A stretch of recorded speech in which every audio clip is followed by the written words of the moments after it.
बिस्मिल्लाहिर्रहमानिर्रहीम, अस्सलाम वालेकुम नाज़रीन। प्रोग्राम क्रॉसिंग लाइन्स में खुशामदीद। मैं हूँ यासिर रशीद।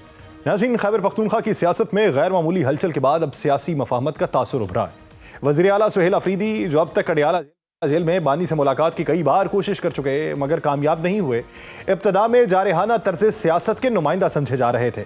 ख्याल किया जा रहा था कि वो वफाक के साथ सख्त रवैया इख्तियार करेंगे और मरकज़ और सूबे के ताल्लुकात में तनाव बढ़ेगा, लेकिन उनके हालिया इकदामात ने यह तासुर यकसर तब्दील कर दिया है। मुख्तलिफ जमातों के रहनुमाओं से बराह रास्त राबिते, ताउन की पेशकश और एतमाद साजी के इकदामात ने जाहिर किया है कि सुहेल अफरीदी महाज आराई नहीं बल्कि मुकालमे की सियासत को तरजीह दे रहे हैं। चंद रोज कबल कोर कमांडर पेशावर की वज़ीर आला से मुलाकात भी सियासी हलकों में जेर बहस रही, जिसे बाज़ मुबस्सरीन ने मानी खेज करार दिया। लेकिन सुहेल अफरीदी ने वजाहत की कि मुलाकात महज उन्हें वज़ीर आला मुंतखब होने पर मुबारकबाद देने के लिए थी। इसके बावजूद ये मुलाकात इसलिए भी अहम समझी गई कि PTI और उसके बानी बारहा फितना उल खवारिज से मुज़ाकरात पे जोर दे चुके हैं, जबकि रियासती पॉलिसी इस पर मोहतात और मुख्तलिफ मौक़िफ़ रखती है। सियासी महाज पर भी सुहेल अफरीदी ने गैर मुतवक्के लचक का मुजाहिरा किया। उन्होंने गुज़श्ता रोज़ मौलाना फजलुर रहमान, आफ्ताब शेरपाओ, एमल वली खान, सिराजुल हक और अमीर मकाम समेत मुख्तलिफ जमातों के रहनुमाओं से टेलीफोनिक राब्ते किए और उन्हें अमन व अमान की बेहतरी के लिए मुश्तरका जिद्दोजहद की दावत दी।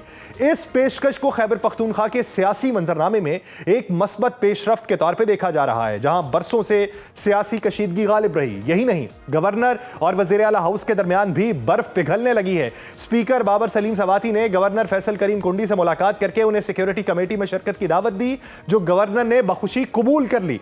यह पेशरफ्त सूबे में सियासी एतमाद साजी की एक और अलामत बनी है।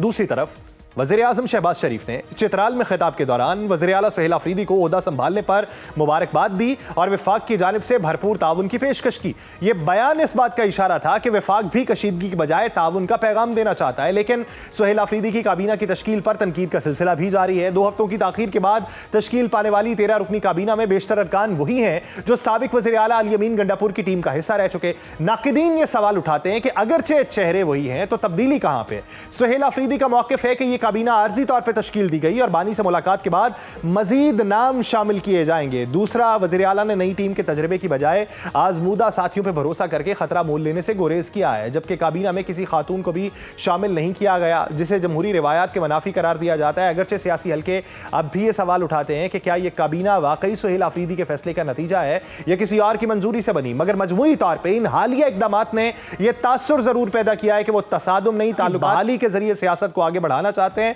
और यही इस वक्त खैबर पख्तूनख्वा की सबसे बड़ी सियासी जरूरत है।